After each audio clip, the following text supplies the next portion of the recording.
Welcome, everybody, to Football Discussion Daily. My name is Joe. I'm here with my co host, GO. CGO, or George. Today is the 1st of February, 2026, and we had several fixtures to talk about in the Premier League. There was 4 Premier League fixtures today. We'll talk less about this one, but Nottingham Forest won, Crystal Palace won. And in the early fixtures, there was also Manchester United 3, Fulham 2, Brentford 1, Aston Villa 0, and in the later game, Manchester City 2, Tottenham Hotspur 2. Some small changes to the title race. A lot of the teams in the mix for the top all won, except for Aston Villa. George, let's talk about United Fulham first. This game, United went up 2-0 on 2 pretty good goals. I watched the Brentford Villa game. Fulham tied it on the second goal was absolutely brilliant. Then United had a last minute winner. Obviously, this is important for the club. Michael Carrick, 3 straight wins. George, did you watch this game? What were your initial thoughts? Do you think this Michael Carrick thing is sustainable? What are your thoughts on United going forward? No, honestly, the first half of that game, Manchester United dominated the game, and their dominance led to the 2 goals. First goal from Casemiro, second goal from Matheus Cunha. Those were very wonderful goals which they scored, and I will tell you they really deserve getting those goals. It was in the second half that Fulham, I think they knew what was at stake. They knew they needed to fight back and try to possibly get a good result in the game. One thing that also helped Fulham, some of the changes Carrick made, pulling out Casemiro, pulling out players like Dalot, uh, affected the momentum in which Manchester United were using to approach the game. That gave Fulham so much energy. They were able to push Manchester United back, and before you knew it, they were able to get 2 goals. And it was a very big surprise to the Manchester United fans that they were leading 2-0, only for Fulham to equalize those 2 goals. But fortunately, a few minutes later, substitute Benjamin Sesko did something that was very, very impressive. I was very impressed with the goal he scored, scoring that third goal, which was a very, very important goal for Manchester United, which means under the tutelage of Michael Carrick, Manchester United has been able to win 3 straight Premier League games. So what it means is that if they can get 2 more Premier League wins, then it means, remember, there's one of their fans who said he will only cut his hair if they're able to win 5 straight games. So hopefully, if they can win 2 more games, the guy will be able to cut his hair this time. Well, they're out of all the cups, so it has to happen in the Premier League, George. So, do you know who their next 2 games against? I know their next one's against Tottenham. I don't know about their next one, but that guy's got to be getting his razor ready. It's exciting. First question, George. Michael Carrick. I know after I didn't watch this game, but after last week's game, I did watch him against Arsenal. Carrick specifically is like the game 2 weeks ago against City. United basically dominated the game and scored, and their scoreline reflects that. Against Arsenal last week, they scored more against the run of play. I know we talked Arsenal was probably the better team early and then they relaxed and United took advantage of that and scored. This game, based on hearing you talk, United seemed to have actually also dominated most of this game outside of maybe the early parts of the second half. Is that assessment accurate, George? And do you think that what was it that allowed them to control this game? Was it the midfield? Was it the defense? Was it forward? Was it Fulham slacking? Like, what do you think it was? For me, I think the first half, one of the things that helped Manchester United is the midfield. A midfield where you have an experienced Casemiro, you have Kobe Mino, they were able to hold their own when it comes to the defensive midfield area. And then you have a Bruno Fernandes who was also helping when it comes to advancing the ball because he was playing as a number 10. That really helped the team. But as soon as they got into the second half, and then a player like Casemiro was taking off, somehow it affected the stability of the team, which gave Fulham more strength, gave them the upper hand.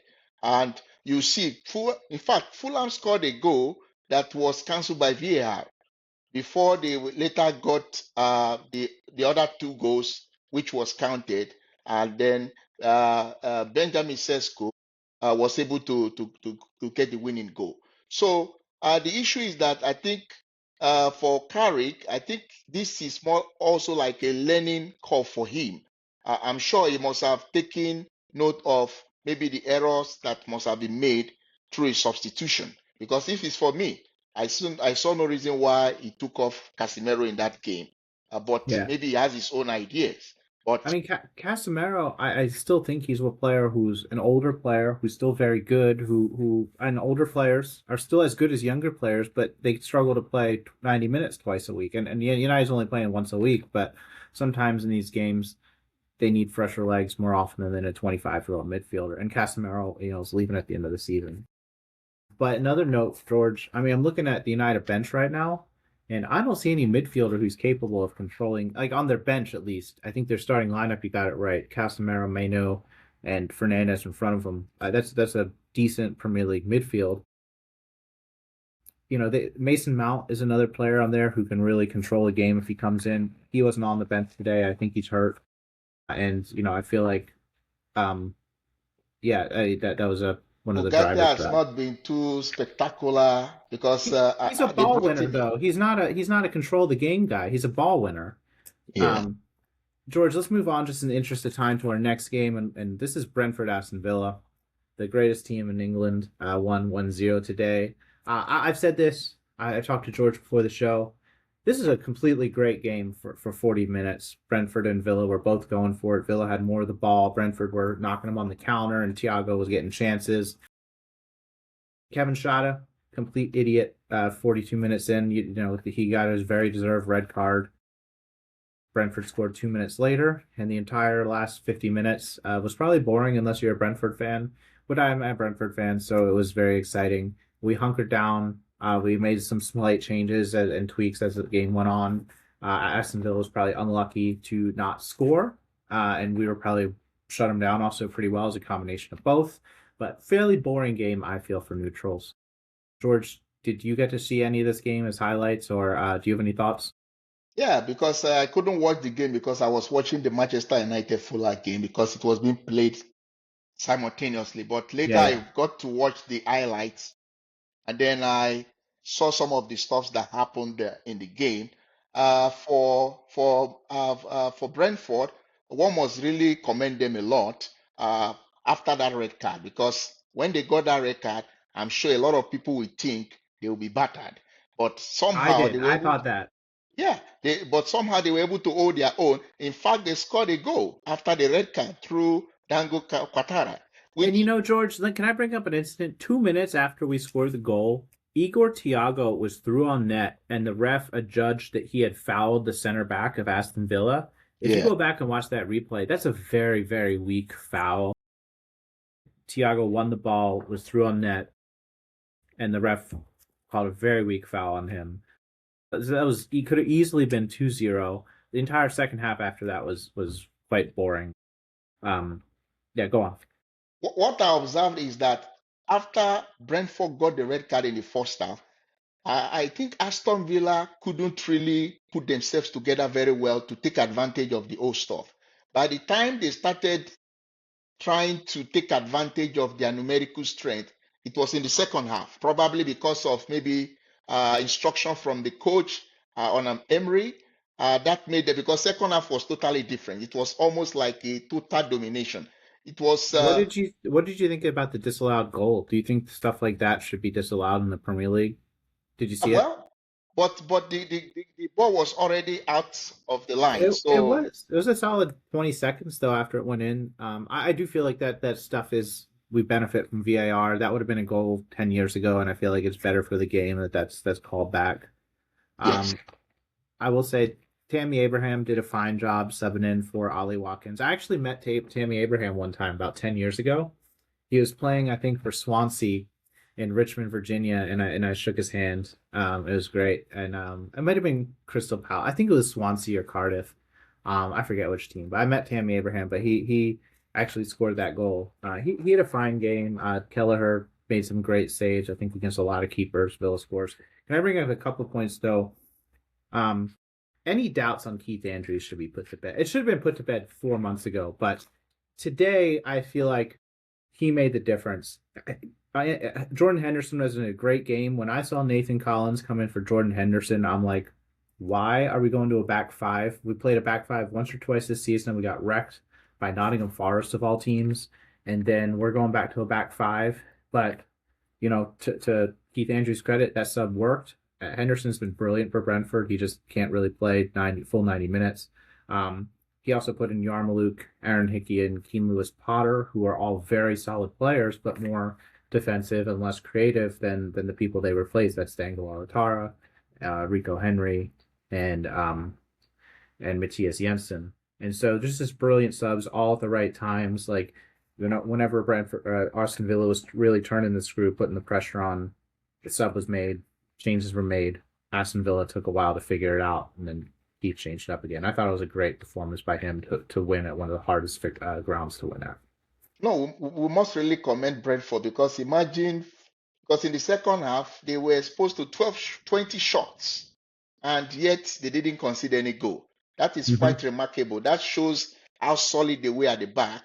They were able to contain the Aston Villa team. We might say that Aston Villa were a bit unlucky as well, not finding the back of the net, but credit must go to the defensive structure of the Brentford team. They did very, very well. And I was so impressed with the way they defended so well in that game.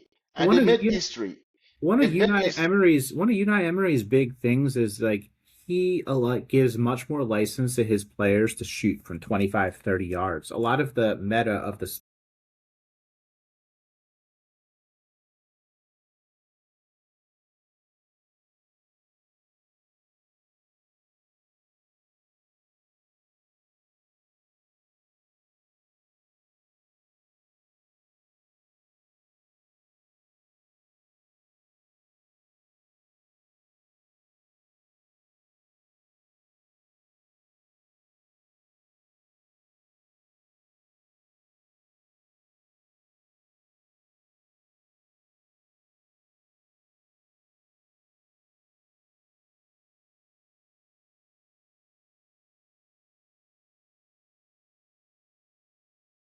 So what I wanted to say is that we must give credit to Keith Andrews because this is somebody that a lot of people doubted because of he doesn't really have any managerial experience. But look at what he's doing. For me, I enjoy the way Brentford plays under him than the way they played under Thomas Frank.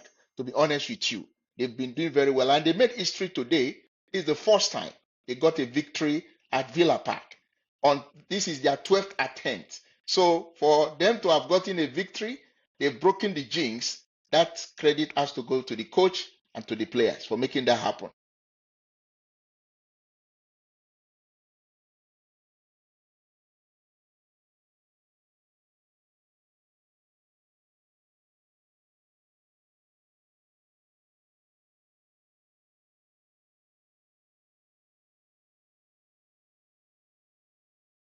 Of course,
No, for me, I think the match, I mean, Tottenham deserve to get a point from this game, especially the way they played in the second half.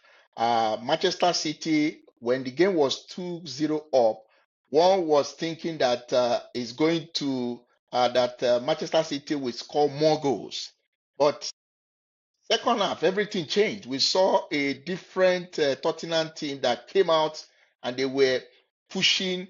You saw the intensity. It was different from what we saw in the first half. So it was a totally different approach to the game. And before you knew it, they scored a goal. Few minutes later, we saw a scorpion kick by Dominic Solanke, which was a very beautiful goal, which reminds me of the goal Oliver Giroud scored for Arsenal against Crystal Palace. That was, I think, 1st of January of 2017. And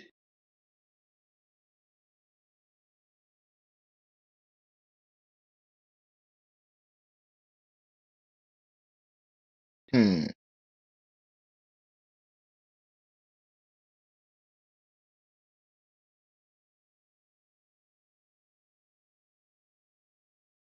did, did, did he get a Puskás award because Oliver Giroud was got the FIFA Puskás Award for that goal. So that was a very incredible goal. And immediately I saw that goal, it reminded me of that goal scored by Giroud in 2017. It was really a very good goal. And to be honest with you, both teams deserve to share points today because Manchester City, they don't really look like that team that will stop Arsenal from winning the league. The inconsistency is just one of their biggest challenge this season. We were expecting that they would have taken advantage of some of the few bad results Arsenal has gotten, but it seems that's not the case. From the look of things, I don't see Aston Villa or Manchester City stopping Arsenal from winning the league because the many times they had the opportunity, they couldn't take advantage.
So how do you assess the performance of Xavi Simons today? Because it seems he had a very good game today against Manchester City.